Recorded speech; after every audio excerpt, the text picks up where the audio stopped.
एक बार की बात है। एक गांव में एक ब्राह्मण रहता था। वह सुबह उठता, नहाता, पूजा करता, खाना खाता, फिर सो जाता था। उसके पास किसी भी चीज की कमी नहीं थी। एक बड़ा सा खेत भी था। खाना पकाकर देने वाली एक सुंदर सी पत्नी और दो बच्चों के साथ रहा करता था। सब कुछ रहने के बाद भी ब्राह्मण के घर वाले बहुत ही परेशान रहते थे। वो बात यह थी कि ब्राह्मण बहुत ही आलसी था। वो कोई भी काम खुद नहीं करता था और दिन भर सोता रहता था। एक दिन बच्चे की शोर सुनकर ब्राह्मण जाग गया और उसने देखा कि उसके दरवाजे पर एक साधु महाराज आए हैं। ब्राह्मण और उसकी पत्नी ने साधु महाराज का स्वागत किया और उन्हें भोजन कराया। भोजन के बाद ब्राह्मण ने साधु की खूब सेवा की। साधु महाराज उनकी सेवा से बहुत प्रसन्न हुए और उन्होंने वरदान मांगने को कहा।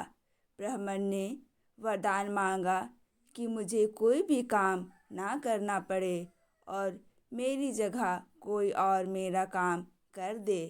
तब साधु ने उसे वरदान में एक जीन देते हैं और साथ में यह भी कहते हैं कि जिन को हमेशा व्यस्त रखना। अगर उसे काम नहीं दिया तो वो तुम्हें खा जाएगा। वरदान पाकर ब्राह्मण मन ही मन बहुत खुश हुआ और साधु को आदर के साथ विदा किया। साधु के जाते ही वहाँ एक जिन प्रकट हुआ। पहले तो ब्राह्मण उसे देखकर डर जाता है, लेकिन जैसे ही वह ब्राह्मण से काम मांगता है तब ब्राह्मण का डर दूर हो जाता है और वो उसे पहला काम खेत जोतने का देता है। जिन वहाँ से गायब हो जाता है और ब्राह्मण की खुशी का ठिकाना नहीं रहता। कुछ ही देर में जिन फिर आ जाता है और बोलता है कि खेत जोत दिया, दूसरा काम दीजिए। ब्राह्मण सोचता है कि इतना बड़ा खेत इसने इतनी जल्दी कैसे जोत दिया। ब्राह्मण इतना सोच ही रहा था कि जिन बोलता है, जल्दी मुझे काम बताओ, नहीं तो मैं तुम्हें खा जाऊंगा। ब्राह्मण डर जाता है और बोलता है, फिर जाकर खेत में सिंचाई करो। जिन वहाँ से जाता है। थोड़ी देर में ही फिर आ जाता है। जिन आकर बोलता है, खेत की सिंचाई हो गई, अब अगला काम बताइए। ब्राह्मण एक एक कर सभी काम बताता जाता है और जिन उसे चुटकियों में पूरा कर देता है। ब्राह्मण की पत्नी यह सब देख रही थी। अपने पति के आलसपन पर चिंता करने लगी। शाम होने के पहले ही जिन सभी काम कर देता था। सब काम करने के बाद जिन ब्राह्मण के पास आ जाते हैं और बोलता है, अगला काम बताइए, नहीं तो मैं आपको खा जाऊंगा। अब ब्राह्मण के पास कोई भी काम नहीं बचा जो उसे करने के लिए कहे। उसे चिंता होने लगी और वह बहुत डर जाता है।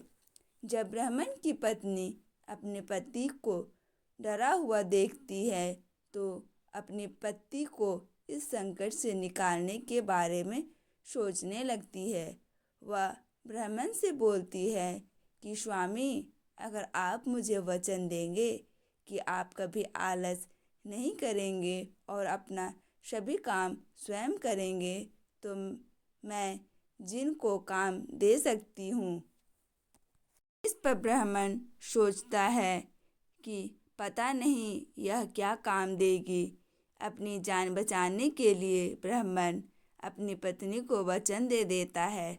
उसके बाद ब्राह्मण की पत्नी जिन से बोलती है कि हमारे यहाँ एक कुत्ता है, तुम्हें जाकर उसकी पूंछ सीधी कर दो। याद रखना, उसकी पूंछ एकदम सीधी होनी चाहिए।